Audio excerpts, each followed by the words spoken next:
1, 2, 3, clap.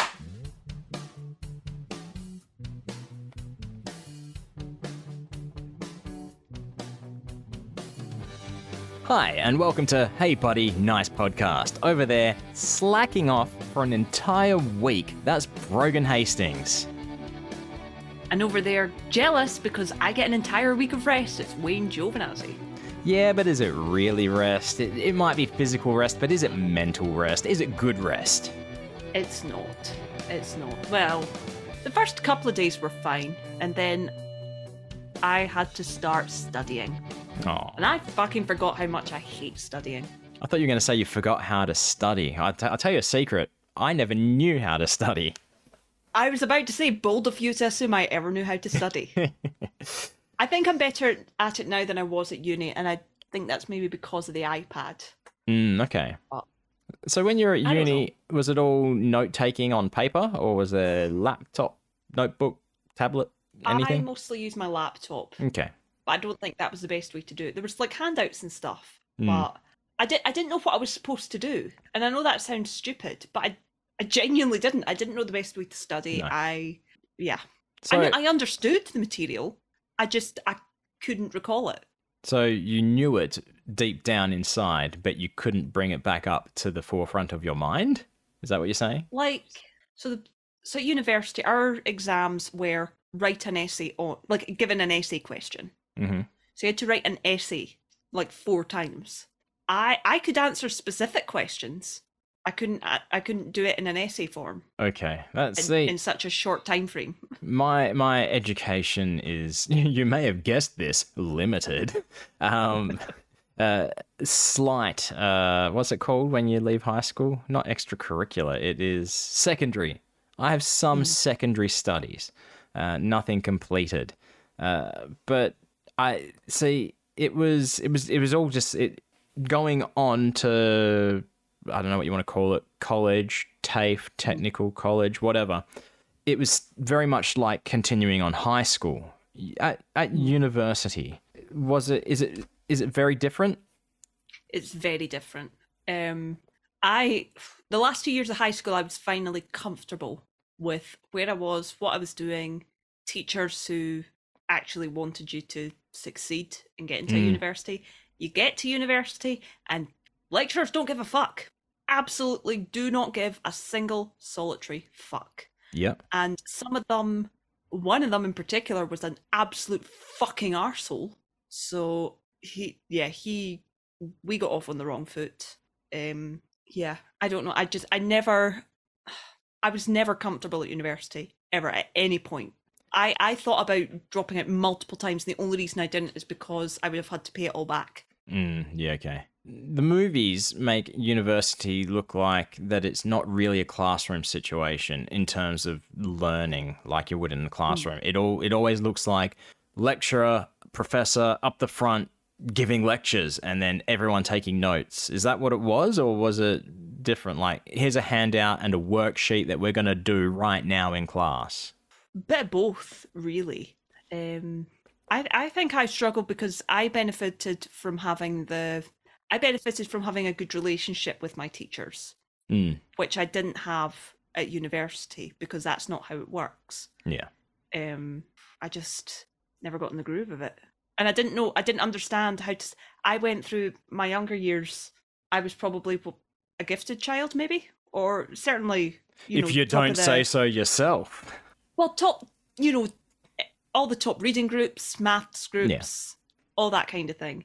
Then I got to high school and realised I never learned how to learn anything. Yep. So, yeah. See, going into high school, for some reason, they put me in I don't know what you would call it, but certainly not gifted, but, the smarter people classes. And there's always this one guy who was always trying to be a dickhead, an asshole to me. It's like, oh, Wayne, why are you in these classes? And every time I'd be like, dude, I have no fucking idea. You think you're having a dig at me. I don't know why I'm here. I should not be here. I do not belong here. Actually, that's not even the worst of it. They tried to put me in Italian immersion classes as well, where it's just all speaking Italian. It's like, what the fuck is going on here? Is that not racist? Nice. How dare they assume you're Italian? Yeah, I know. I think it's because maybe you fill in a form where it's have you done any other language studies? And in primary school, everyone had to do Italian, right? And so because that was ticked, it's like, all right, you're in the Italian speaking class. Like, I don't understand why, one, that was even a fucking thing, and two, why they put me in it. It's like, as far as I'm aware, the only people who were in those classes were people from Italian families who spoke or could speak full fluent Italian at home. It wasn't about learning Italian. It was about learning maths in Italian for some fucking reason. I don't know. It confounds my brain. Confuses you to this day. Speaking of studying, though, have you found that anything helps you study? Like if you've got like background noise or music or a TV show on or something that you're not paying attention to? I 100% need background noise. I need background noise for almost anything, and I think because in general my brain's too loud on its own. But nothing specific. What did I have yesterday? Yesterday I put on the anime Bleach because that's on Disney Plus for some reason. I don't know. The only anime that's on Disney. So I started that again, which is fine because I've seen it a couple of times. So, I don't really have to watch it. Doesn't need your full attention. Doesn't need your full attention. Exactly. And later on, went on Instagram Live, like, somebody come talk to me while I study. I did see that notification. I think it was you and RJ were on Instagram. RJ popped on for a couple of seconds, but he wasn't very well. That was like right at the end. And I seen him pop up and I was like, hi, RJ. It's like, come talk to me. And he was like, I am so ill. No. I'm going to come and say hi. And I'm like, oh, bud, I'm so sorry. He's like, I just wanted to say, it's like, I didn't want to refuse your invitation. I wanted to say you're my favourite person in England. And I was like, fuck that Jacob the audio guy, man. And it did make him laugh. But Johnny was on it. Johnny popped in for a little bit. Oh, that was cool. Nice. Johnny Miles. But yeah, and I suppose that was quite good because the notes, so what I'm doing is an AML qualification and everything is American. So there's a lot of stuff like, I don't know how you spell checks, but we spell checks as in monetary stuff. Yeah. QU. Yeah. Yes. Americans don't. And I'm like, why is this spelt wrong? Yeah. And I said it aloud, and I was like, why is this wrong? And Myra's like, no, that's how we spell checks. I was like, oh, okay. Right. It's because if Americans spell checks with a QU in the middle, QUE, it just makes them think of the Queen, and they're like, we ain't got no fucking Queen. We're American. Fair enough. We got a president. America. So it's kind of handy to just talk out what I'm doing without actually speaking to myself. Okay. Because I started saying stuff, and even Myra was like, what the fuck is that? I've never heard of this. It was like a pass-through account. And I'm like, I don't know. There was a couple of things on there that I was like, the thing is, I know most of it because I have to do it for my job. So I know the basics of everything, but it's how in depth that they want this knowledge that I'm like, wow, okay. So a pass-through account. I'm guessing it's something. It's a secondary account. It's an account that doesn't hold money, but you put money into it, and then someone else takes money out of it, and it goes into another account. Am I kind of right? Kind of. So here are my notes so pass-through, payable through account is what they call it. A PTA, not Parent Teacher Association. Yes.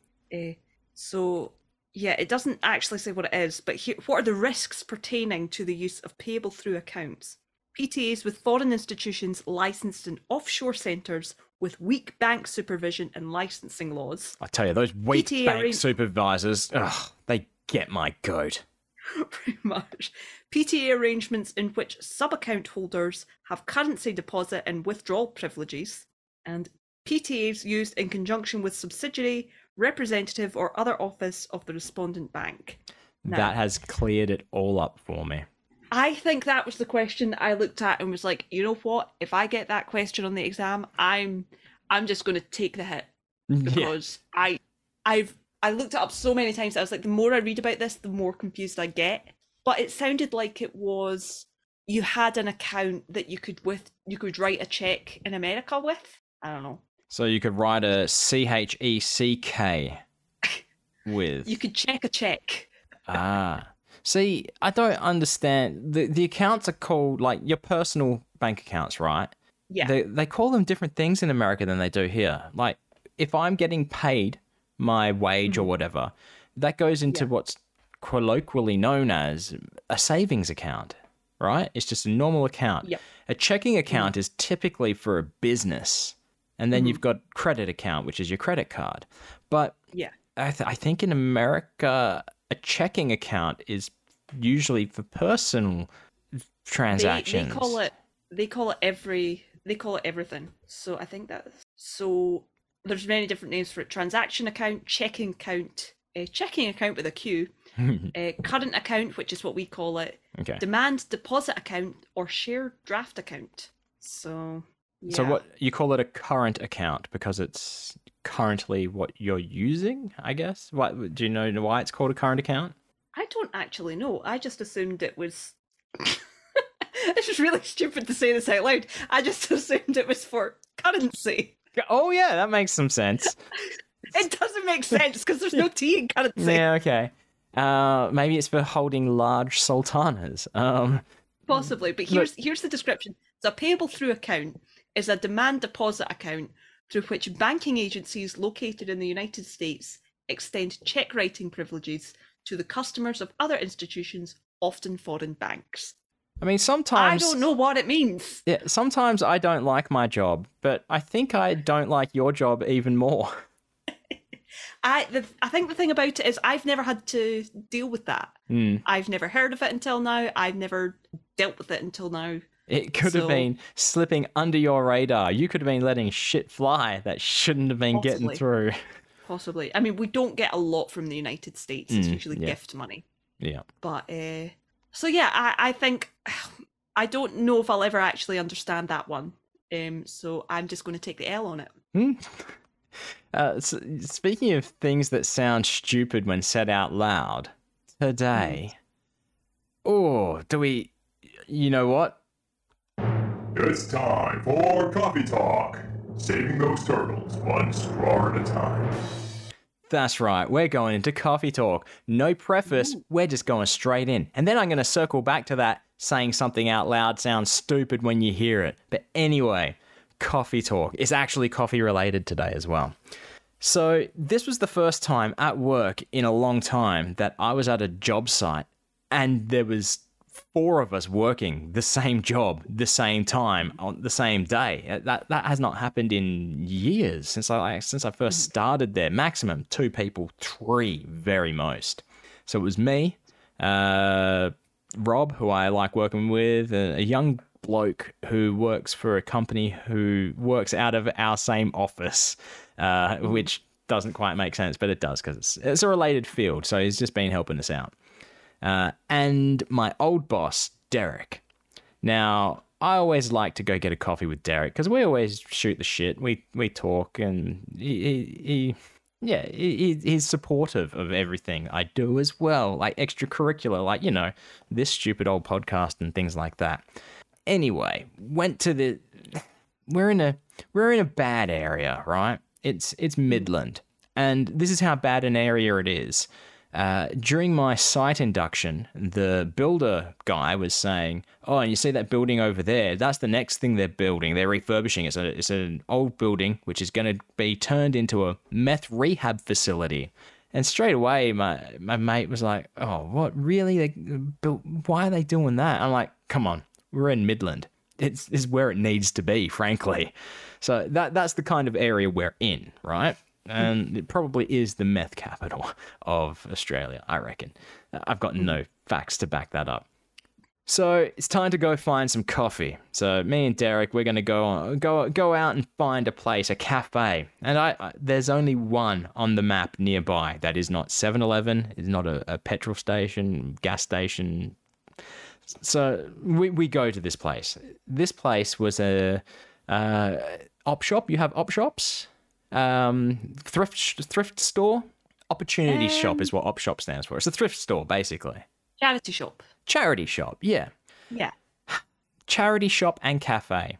Now, if I had have shown up to this place by myself, I would have turned around, walked out. But it's like, well, I'm here with Derek now. I'm not going to make him drive somewhere else, because I say drive, it was literally across the road and we didn't realize how close it was. But we ordered the coffees and they come out and I take my first sip and I look at Derek and I say, "You do not drink this." And he's like, "Why? It can't be that bad." And he drinks it. It's like, there's an aftertaste. There's a clear aftertaste. Yeah, it's not good. And it literally just tasted like instant Nescafe Blend 43 fucking coffee with cold milk in it. I'm imagining them coming in polystyrene cups. No, that's the thing. They were in your standard kind of takeaway coffee cups. So it was very misleading. So we took the other guys back their coffees as well. I give them a phone call to say, "Yep, come on down to the lunch shed. Got your coffees here. I mean, if you want, it's totally up to you." And they're like, "Oh, they gone cold already." It's like, gone cold? They came cold, my friend. Young Connor, right, is the young guy that's been working with. He likes to have a coffee about as much as I do, right? Yeah. Every single day. And he could not even choke this down. I got through maybe a quarter of it before I tipped it out on the ground. It's like, can't do it. Can't do it. Why would you do that to yourself? Force yourself to drink it or be the person to make those coffees. I reckon when we ordered 4 coffees, I think he freaked out a little bit. He's like, "Fuck, 4? My coffee machine is going to go into overdrive." And by coffee machine, I mean spoon to scoop out the freeze-dried coffee. But while we were waiting for the coffees, and this is where we're circling back now, the stuff that you say out loud that you don't realize is stupid until you say it out loud, the topic of news came up. And Derek says to me, "You know what news stands for, don't you?"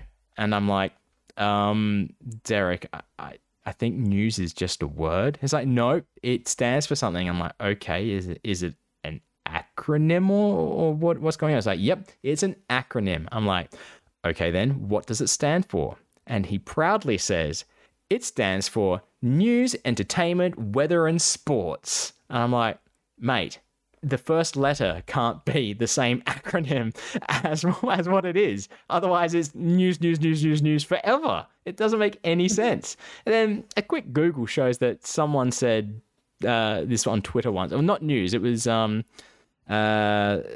new events or something like that. Sports, weather. But news is just a word. It is the plural of new, which is what a newspaper is all about. It's telling you about the new events that happened. And then Derek's like, "Nah, that's fucking bullshit, because yesterday's news doesn't make sense." I'm like, "Yes, it does, because it was new yesterday."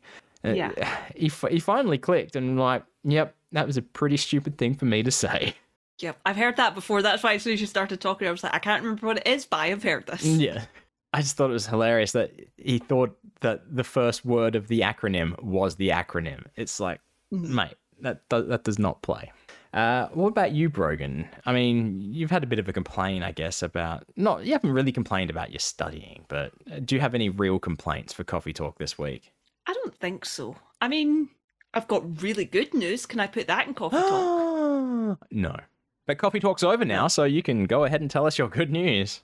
So our good news, we found out it was either Monday or Tuesday that, so as we know, my poor dad has diabetes and ended up in hospital. It was a whole thing, very close to losing his leg and all that, an injury on his foot he's still recovering from.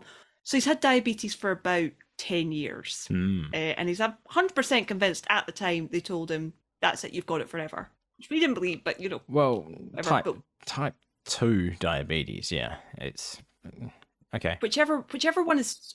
Type 1 it's look, I don't know the exacts, but born with it. Type 2 is developed. Type 2, then. He's got type 2. Or, should I say, he had type 2. Yeah. He's officially in remission. Suck on that, diabetes.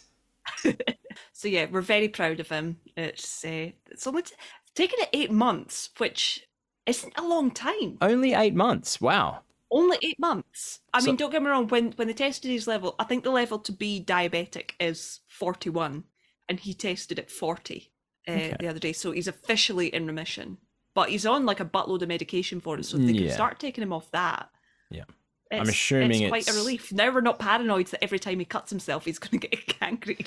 Ugh, far out. Look, I don't know your father. I haven't met your father. I don't think I've even seen a photo of your father. But when I hear someone has diabetes, I picture my father, and you would look at him and say, yeah, I'd believe he has diabetes. Would you say that is the case with your dad? Or yeah, certainly okay. Before I went to Vegas, yes, okay, 100%. But then he's sort of kicked it up a notch for himself, and yeah, well, obviously, my mum does the work.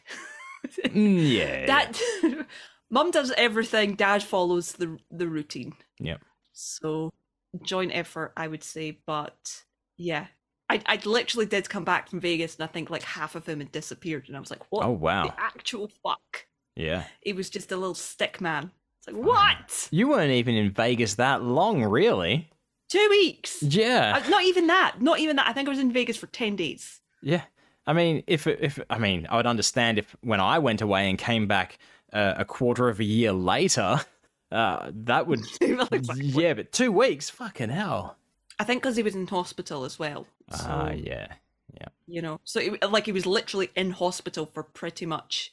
So I flew out to Vegas on the Friday. He went into hospital the Tuesday and got out hours before my plane landed home. So wow. Oh yeah, that's right. And coming back, you were ill and had to stay away. I had, as my grandpa likes to say, the Covis. The Covis, yes. Because there ain't no D in it. I couldn't see my dad for a week after. Yeah. Oh, so 3-week holiday. Your dad got a 3-week holiday from you. Thanks, Wayne. Look, I did say it, didn't I? Not putting words in your father's mouth. I expect nothing less from my asshole best friend. That means you also expect nothing more, which is still factually correct. So yes, we're very proud of Papa Hastings. You said that your head is always busy, right? There's always shit in your head. I've noticed this over the last year or so. It's usually when I'm in bed starting to fall asleep, but haven't fallen asleep yet. There's music playing in my head.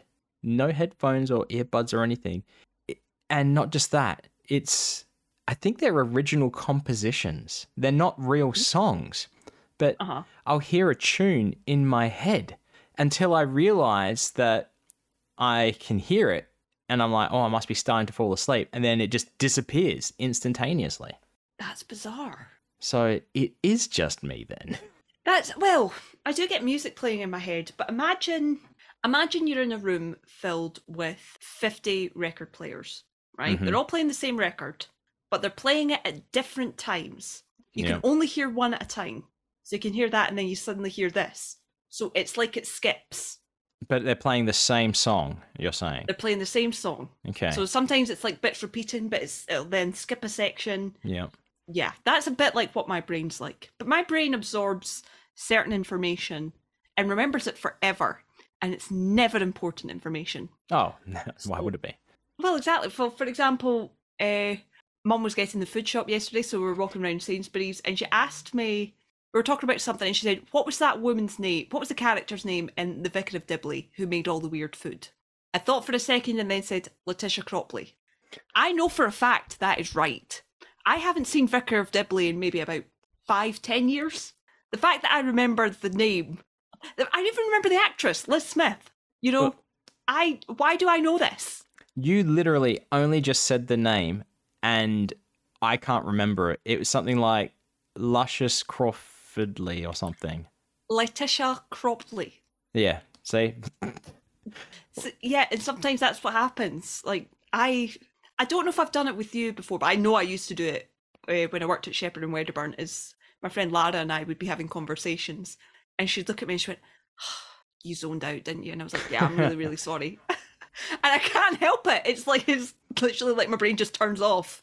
It turns off to go attend to those record players that are constantly playing. Pretty much. I've gotten better at recognising it. Like I've said to Mum before, I was like, I need you to repeat that section because my brain turned off. And I'll repeat it back to her to make sure that I'm there. I'd hate to imagine the power cost, the consumption of kilowatts all those record players would be consuming. Oh, it could be worse. I mean, sometimes I've got. It sounds so depressing.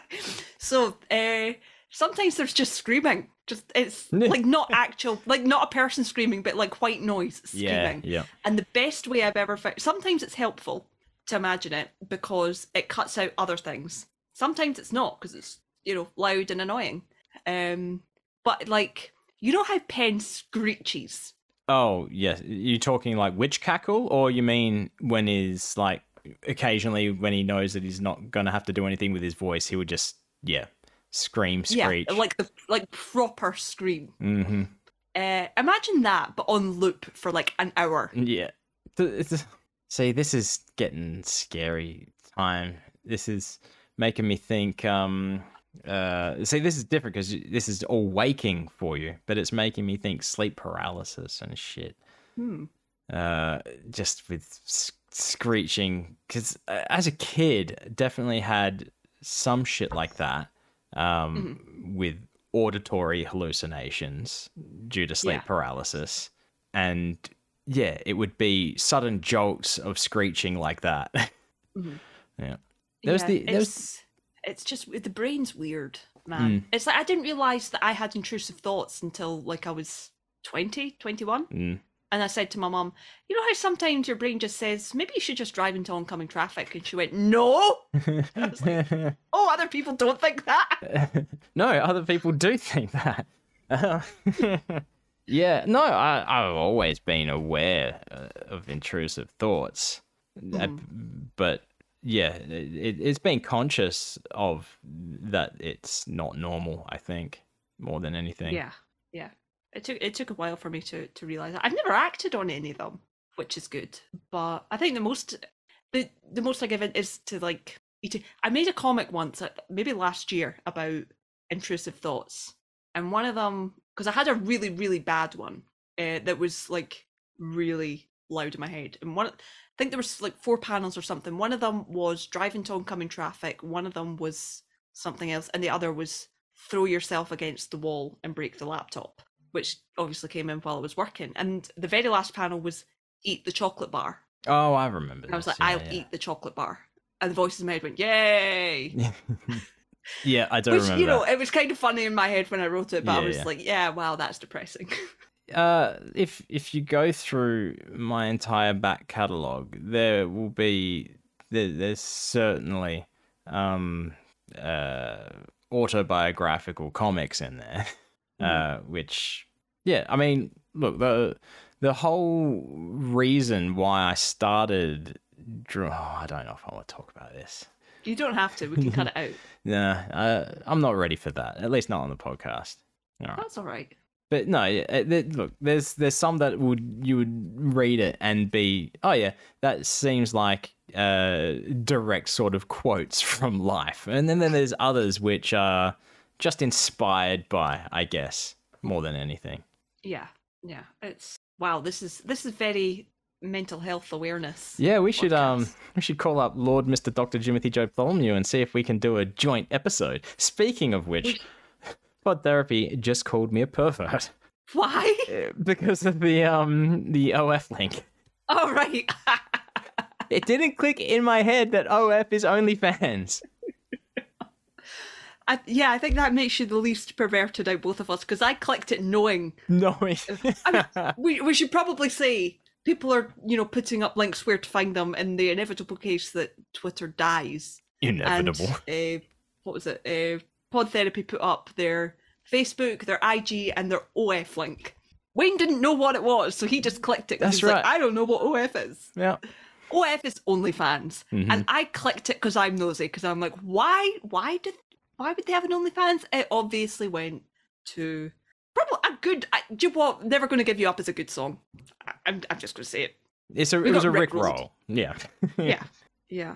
But I did notice, going back to the whole mental health thing, I did notice that, because today's Friday when we're recording, which is slightly outside our usual schedule, but we were talking about hyperfixations last episode, and Justin replied to us and said, I have an autism, hyperfixation is life.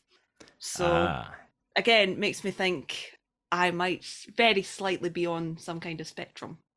Oh, it's...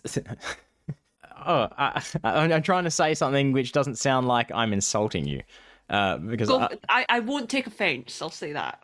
I feel like a lot of people are on the spectrum and either are suspicious of it or are fully aware, but obviously haven't been tested or anything like that. So you've met me, just based on how I react to people and certain situations. There's something going on there, 100%. Yeah. I think we're both like that. You shut down. I giggle nervously. Oh, sometimes, definitely I shut down at times, but other times I overreact as well. That's something that my brother told me one time, and I didn't realize it until he said, where my default state used to always be, I don't give a fuck. And he's like, no, that is not, your problem is not that you don't give a fuck, you care too much. And he's right, because it's about stupid shit that I don't need to care about so much. Yeah, I know that feeling. Definitely know that feeling. Yep. It's very much like my dad in that way, where minor inconveniences seem like the worst thing in the world. Whereas probably my biggest problem is paranoia, where it's like if you let's take our chat for example. If you take longer than 2 seconds to reply, and I know that it's not like middle of the night for you, Wayne hates me. Nah, wait, that's it. We're end of the podcast. Wayne hates me. That's it. We're never going to speak again. I know logically that's not what's happening. There's been one time when I was like, you know, I'm not going to message Brogan today. I think I'll be fine doing my own thing. And that was start of day 2 of us being in Vegas together. And then about 20 minutes later, I messaged you. It's very possible we have spoken every day since we met. Yeah, I'd say pretty close. You know what? I'm going to blame RJ for that one. Because if RJ had still been at that breakfast restaurant, I would have been there and I wouldn't have come and find you. That's and bothered you. Hi, it's me! So, because that was after Penn and Teller, wasn't it? Yes, so we met on the Saturday to go to Penn and Teller. You'd been on the Friday. You and Kes had been on the Friday. We met on the Saturday afternoon. Yeah. Got food, went to Penn and Teller. That was the Sunday because not only were you sitting drawing, you were watching the Penn Sunday School live stream for the very first time. Yeah. Well, I wasn't, in a while. Yeah, it wasn't the first time. It was first time in a long while. The first time I watched was way back when, and it was the episode with Adam Savage. Ooh, that's how long ago it was. Yeah. Don't think mine was as far back, but 2020 anyway. No, this was year 1 of Sunday school. Yeah. Sunday school is my first love, really, for podcasts. It's I was in on it from day 1, but then I sort of shied away for a long time because I got caught up in ICS, which is ICS becomes a bit addictive, and I blame Matt Donnelly. Oh, lovely Matt Donnelly, who's definitely very real. Completely real.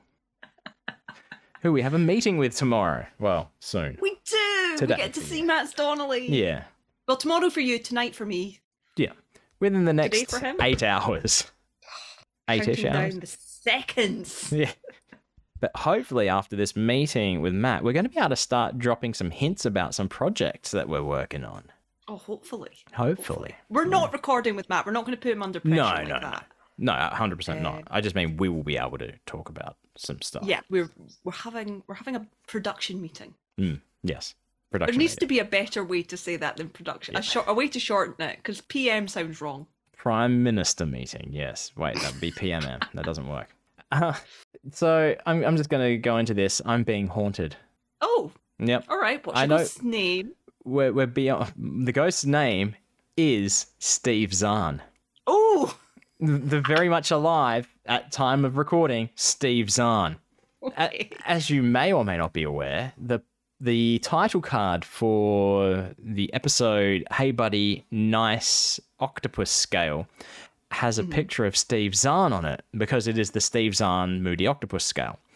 Yes. I got an image of Steve Zahn off the internet, saved it to my desktop, isolated him, put it in the title card. I cannot delete this image of Steve Zahn. It will not come off my computer.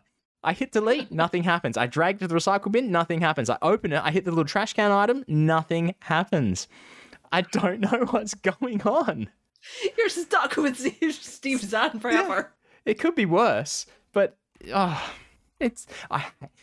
hate this shit. When I want to tidy up my desktop, I will tidy it. I will get rid of everything off of it, and I know that I can't do that now with Steve Zahn. I think I'm gonna have to boot into safe mode or something and see if I can fuck it off. Mm-hmm. Like, see what programs are open, technical terms. I've turned the computer off and on, and it's still not going. It's so weird. Steve, if you're listening, please just leave me alone. Just lift the curse. Yeah. Okay, so we were talking about... Were we talking about it? Or were we talking about that pre-show? You lying sack and exploding kittens and games or something? I don't think we were talking about on the episode. We were talking about that pre-show. Okay. Well... But anyway, speaking of people who we've spoken to, I said to you, but I never said on the podcast, I got to speak to Mr. Jimmy Slonina. Oh, yeah. Monday. On a different podcast. Yeah. Or rather, not Monday, Sunday night for me. I was Chris's accidental co-host on Who Scoops. Accidental. I'm his emotional support co-host. I'm only there for the big guests when he needs someone to lean on. I know where your co-hosting heart lies. Yes. There's no jealousy here. Chris, if you're listening, you're a fucking dead man. You should have... Listeners can't see the cold, dead look in Wayne's eyes when he said that. They can't I will stab a bitch. They can't see the neck veins. But I always come back here, so it's fine. But yeah, no, because I got to be on the podcast with Matt, which Chris did put out to our group chat and say who wants to be on. I happened to be the one that was up. And I did pressure Chris into getting Jimmy on the podcast. So he said, do you want to come on? I was like, of course I do. Get to speak to Mr. Jimmy Slonina. So that was great fun. Because I never really got to speak to Jimmy in Vegas. So it was good. And Jimmy's just fucking hilarious. He is. I feel like me and Jimmy, we're tight. We're tight because we were on the same episode of ICS. I did say that he's already been on a podcast with my other co-host. So, and he went, oh yeah! So he knows. He remembers. Good. He's good people. I do. It's very weird being part of this sort of... I guess you can only really call it the ice cream social universe, can't you? Yeah, we're kind of like in the tertiary level of ice cream social universe. Because I just mean like in the sense of having listened to it for all these years, listening to these guests on Ice Cream Social like RJ and Jimmy and all that, and then like actually meeting them and then even considering some of them friends to some degree. Yeah. Because I would 100% consider RJ a friend. Oh, yeah. I would consider Jimmy and Johnny friends too. Probably not as much because I've not hung out with them as much. But, you know, it's very strange. Probably more so for you than me. Because for me, it was like a year of listening and then here's these guys. Yeah. And even weirder for me is that I wormed my way into Piff's life as well. Ever talk about how that actually happened? I don't know. Not really, no. I know, but you should share the story anyway for those who don't know. Well, I always get inspiration from, like with Piff comic, it's always usually things that Piff says, right? And this wasn't even something he said. I think they were talking about on Ice Cream Social or Sunday School, one or the other, where a trick goes wrong for Piff and he blames the volunteer because the volunteer fucked up. Well, no, if a trick goes wrong, it's the magician's fault. And I wanted to draw a comic version of Piff in my style, and I wanted to draw that gag. So I just drew him fanning out a deck of cards to generic guy that I draw, and Piff saying the trick's not going to work and it's your fault.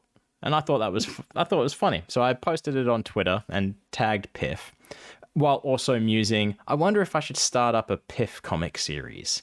And Piff liked it, and his response was, "You have my full support." I was like, "Oh, that's cool." So I sort of brainstormed for a bit, and I was like, I'm going to get a backlog before I start posting anything. And my goal was for like 25 comics. So I would have like half a year's worth of comics to do, right? One a week.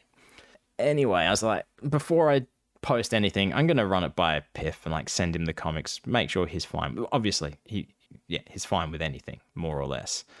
But it was during, what was that show that he was on, that he won, where they were sending in short videos every week. Oh, the one from... Hosted by Will Arnett. Will Arnett? Yeah. King of Laughs, or... Yeah, something like that. Tournament of Laughs. Tournament of Laughs, yeah. It was the last episode of that, and he was doing a Piff's Golden Hour, which is what he was doing during the pandemic. I remember. Yep, Piff TV, streaming on YouTube or Twitch or whatever it was. And I was like, oh, he's doing this live right now. He's never doing it live while I'm awake. They're just sitting there doing nothing, talking amongst themselves. I'm going to email Piff right now. I don't know how I knew his email, but I sent him the email saying, hey, this is what I'm thinking with comics. What do you reckon?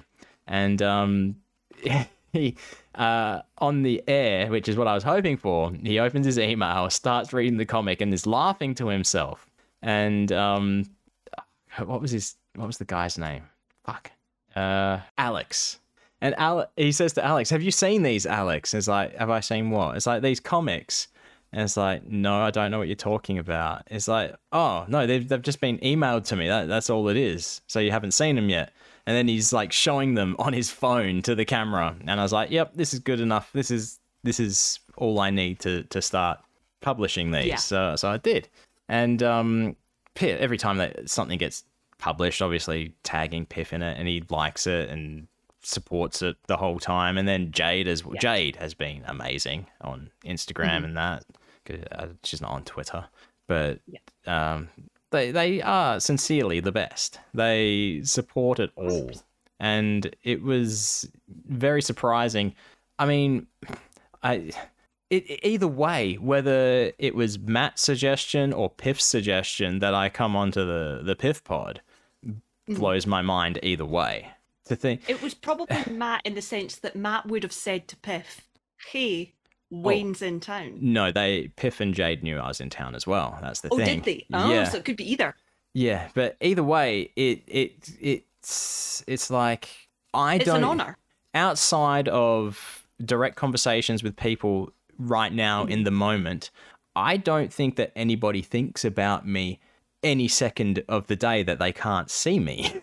Yep, know the feeling. Yeah, it's like object permanence, but in reverse. Yeah. It's very strange that happens. So it's the extended universe that we've become a part of, just personally, not because we're doing a podcast adjacent. It's just on a personal level. Yeah, because we've ended up doing it for, like, that happened to us. That kind of thing happened to us before we started doing the podcast. Like, it's still, because it's kind of similar with me doing the PSS postcards, because that was a complete and utter fluke. Yeah. You know, just that was Matt emailing me and said, hey, do you want to do this? Yeah. And I screamed and screamed and screamed. And when I'd calmed down, I said, yes, please, Mr. Matt Donnelly. Yes, I would like to. Yep. And he said, I was like, what do you need from me? He said, well, ideally, I need 3. But if you can just send me one over for the month, that would be perfect. I think I sent him 5. And he went, oh, fuck. One, you say. And Matt said on ICS, you know, that he just gave it to Laura, and Laura was like, do you even need to see these? He's like, no, I trust Brogan, it's fine. Yeah. That was not the fact that Matt trusts me with that. And the fact that, because I had no idea. The only reason I had to believe that Penn even liked them was that they were getting sent out. That's Penn was signing them and they were getting sent out. That's right. So he has to have seen them if he's signing them. Exactly. Yeah. Exactly. So to hear him say that he liked it when we were at Scoop Fest fucking destroyed me. Like, in the best way possible. Yeah. It's that is the next level, to be on a more casual basis with Penn and Ortella, I think. Oh, that is living the dream. That is living the fucking dream. Because we are still very much in the far away, arm's length kind of stage, I feel. But we're in the we could possibly, maybe, very slight outside chance, talk to Penn and Ortella, but it would have to go through Matt Donnelly. Yep. But also knowing that Penn at least knows of us based on things that we do. That's bonkers. Hey, buddy, nice podcast. I just realized we should have dropped that a long time ago. Yeah, it is completely mad. I mean, what the fuck? Yeah, it's... There's a part of me that kind of wants to start crying when I think about it, because if you go back far enough, without Penn and Taylor, there's no Penn Sunday School. Without Penn Sunday School, there's no ICS. Without ICS, there's no our friendship. Oh, yeah. Yeah. It doesn't. We do not exist if it wasn't for Penn and Taylor. Yep. That's about right. But then, in having said that, it comes more down to the very real Matt Donnelly. Because if he wasn't on Penn Sunday School, but that means it comes down to Matt Donnelly's wife, Sarah. Sarah, absolute queen, entertainment royalty of Vegas. We love and appreciate Sarah on this podcast. It's been a bit of an up and down episode, this one, hasn't it? Yeah, I think that's all right. I think we're allowed to show the people that it's okay to talk about your feelings. Well, before we get into our accent challenge, I've got one more topic that is both up and down. Ooh, do tell. So I've recently backed a Kickstarter for a remake of a game. It's a video board game from the 90s. And what is a video board game, you young people are saying? Well, a video board game is a board game that comes with a VHS, a tape, a videotape that you would put in your VHS player and it plays along while you're playing the game. Basically, it's like a host on the screen. A little bit like You Don't Know Jack kind of style, where it seems like you've got a real person asking you questions. You've got someone who is running the game, a dungeon master kind of thing, I guess, more than anything. Probably the closest thing to it, and I know this isn't what you're going to say, because I'm aware of what you're going to say, is, for those who remember it, do you remember Seen It? Yeah. Yeah, that's probably the one that people will remember most. If you remember that, that's what Wayne's talking about. So this is Nightmare. In some regions, it's known as Atmosphere. It's getting remade, not even remade, it's getting remastered. It's the original video is being remastered to digital and I assume 4K, but they're re-releasing it all as a new set. So they're making new models of the playing pieces and all that, new fancy coin. It's a game from my childhood that me and my brothers would play, and I'm talking young childhood as well. Because it was the 90s, early 90s. I've actually got a copy of it right here, and it's not our original copy. I think my brother still has that. We got from kind of like a charity store kind of place. Actually, to be honest, it was from a dump store. Yeah, went because my brother was looking for some cheap speakers, and they have a recycle reuse place, and this was there. Nightmare was there, so it's in almost not mint. It was in perfect condition with all the bits and pieces, right? And I'd never really opened it until yesterday. So I opened it, and part of the game, where is it? Part of the game is that you have to write down your greatest fear on these cards, right? And when you're able to finish the game and defeat the gatekeeper, if you get to the middle of the board and you pick up the card that's on top and it's someone else's worst fear, then you win. Gatekeeper's beaten. But if it's your fear, you lose and you're out. Then the other players keep playing, trying to win. These cards have things written on them from whoever owned this. And there's some weird shit here. Just remember, this is the 90s as well. Yeah. So, look, this fear still holds up today. This is having my drink spiked by someone at a pub. That's fair. That's fair. Yeah. This one, look, clearly they didn't like Carl because it is being in the same room as Carl. I'm assuming Fuck Carl. I'm assuming Carl was there when they were playing this game. Do you know what? I'm sad that you didn't get this before you released that comic with Everybody Hates Greg. Oh, more yeah. than Hitler. Should have been Carl. This person doesn't want Ricky to ever be right because discovering Ricky is right about something is their worst fear. This is where it takes a bit of a turn. This person, they just don't want Bernie fucking them. It's just Bernie fucking me with 3 exclamation points.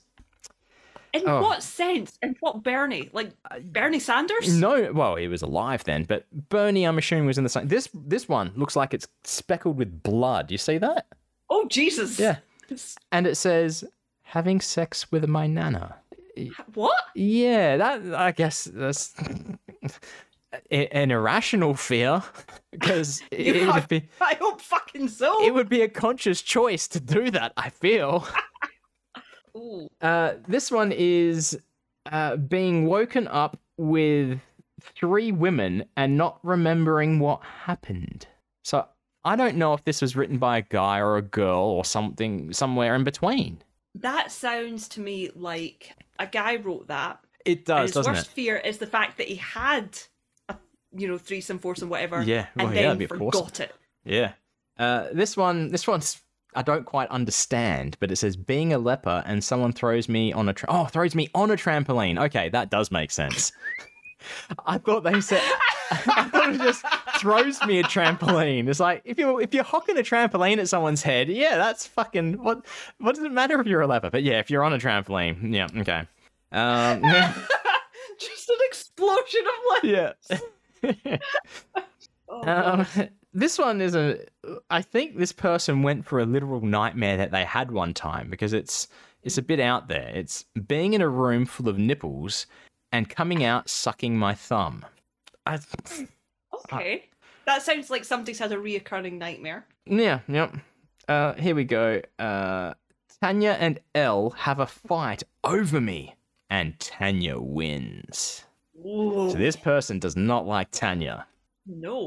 And maybe it does, but just not enough. This one has a word that we discovered the meaning of. Well, it means something in Australia, which we discussed. This is the last one, and is being thrown into a brothel and having to root women. Ooh. So again, guy, girl, hard to say, but that gave me a bit of a laugh when I decided to open up the pack yesterday. It was entertaining, but I would never know. I never knew what to write on the card as a kid. All it came down to was, as long as it's not your card at the end, you win. Yeah. I think I would probably put something like wasp or spider. But even then, that's too generic for what my fear actually is. I know what the best one to put is, and that is knowing what Teller actually thinks of me. You were going to say that. Yes, that is 100% right. Yeah. And 100%. Thankfully, I believe Teller has never thought of me once. I don't know, because I gave Penn art cards at Scoop Fest and said, here's a set for Teller as well, because they've got Teller on them. So Teller has possibly heard my name. I do tag him and stuff. Yeah. Well, Teller has probably thought about me at least once, and that terrifies me. Yeah. That genuinely terrifies me. That was not a fear I had before now, but it is now. Thank you very much. Now you do. Speaking of things that we should fear, we've got an accent challenge. And today's challenge comes from Smitty Scoop, our friend, who we've met in the flesh. We've been in his car. We've caught a ride from Smitty. And he took us to Dutch Brothers. That's and I got right. a sticker. Yeah. And I feel really bad because I replied to his email and I said, thanks, Smitty, but I accidentally spelt Smitty with an I at the end instead of a Y, when clearly Smitty should be S-M-I-T-T-Y, not S-M-I-T-T-I. T-T-I. Just blame it on your poor Australian upbringing. Yeah. Anyway, this is have you seen this email from Smitty yet?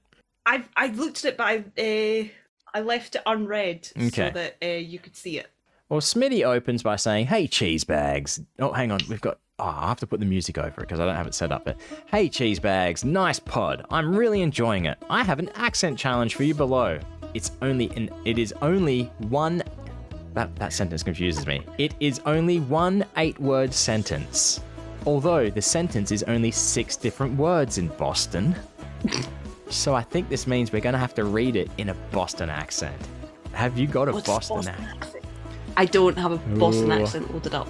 Okay, well, this is... Look, we'll read it in our accents first and then do an American one. Hang on, but we'll pause it here. Okay. Do we have 6 hours? Are you watching a 6-hour video to learn a Boston accent? How to learn a Boston accent in 6 hours? Yep. Have you I watched... just kind of want to get the tone. Have you watched The Bear yet? No. Wait, that's Chicago. My bad. Boston. Mark Wahlberg. Donnie Wahlberg.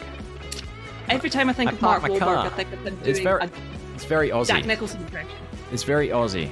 Park my car. Park my car.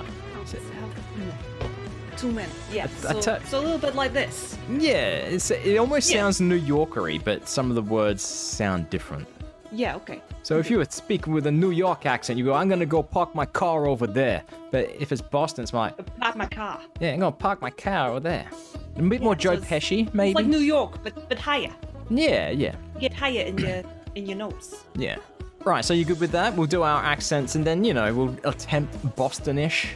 I think so. Yeah. Okay, cool. Well, I'm happy to go first on this one. Because, like Smitty said, 8 words. And in my accent, I believe it is 8 words. And the sentence is, Don and Dawn were caught in a cot. Ooh. Don and Dawn caught in a cot. I think I'm on Boston side, and there are only 6 words. Oh yeah, in this. I'm pretty confident I can say it in an alright Bostonish style accent. But we need to hear the So- Scottish first. Dawn and Dawn were caught in a cot. Yeah, so yours is almost already there. Yeah. Because it's Don and Dawn were caught in a cot. Dawn and Dawn were caught in a cot. Yeah, you know Don and Dawn? They were caught in a cot. No, that was a bit wrong. Because I enunciated caught a bit more than cot. See, what I'm confused is, I don't know if it's Don and Dawn or Dawn and Dawn. It's, Dawn and Dawn, they were Dawn caught and in a cot. Dawn. And then is it caught in a cot? I think for or Boston it would be Dawn and Dawn. Dawn and Dawn were caught in a cot. Don and Dawn were caught in a cot. Yeah. I don't think there's going to be any voting on this one. But you know what happened last vote? 50-50. Fucking dead even. We haven't had that for a while. No, that's right. So maybe we do need people to vote on this one. So it's easy enough to do. Well, I say that. We're assuming that Twitter is still going to exist by the time this episode comes out. If it does, you can find us at NicePodBud on Twitter, and there'll be a poll. You'll see it, so long as I remember to post it, if I'm not dying from sickness. And you can vote for whoever you want. We don't care what your reasoning is. You might be like, that was a very authentic Boston accent from you, Brogan. I'm going to vote for you. Or Wayne, that accent was fucking terrible. I'm voting for you. And when I say terrible, I'm talking about your regular Australian accent, you fucking invalid. Alright, well, dude, settle down. Invalid doesn't mean what you think it means. Yeah, in case Twitter has shut down, I'm going to figure out how to put polls on Tumblr. And that's where I will live from now on. Yeah, because I think Tumblr can take polls, so we can put them up there as well. Speaking of There Tumblr... used to be an actual button for it, but I don't know where it is No, now. I haven't looked. But you can find us on Tumblr at NicePodBud, or social media at NicePodBud, or look, drop us a line, email admin@nicepodbud.com, or if you want to talk to Brogan, it's at 7BillionNeedles on whatever social media still exists in the future. And Wayne's at Wayne Geo on all existing social media apart from Facebook. Yep. We don't need to say that anymore. Facebook is dead to me already. It's as dead as Twitter is gonna be. Anyway, thanks for stopping by and having a listen. Stay fresh, cheese bags.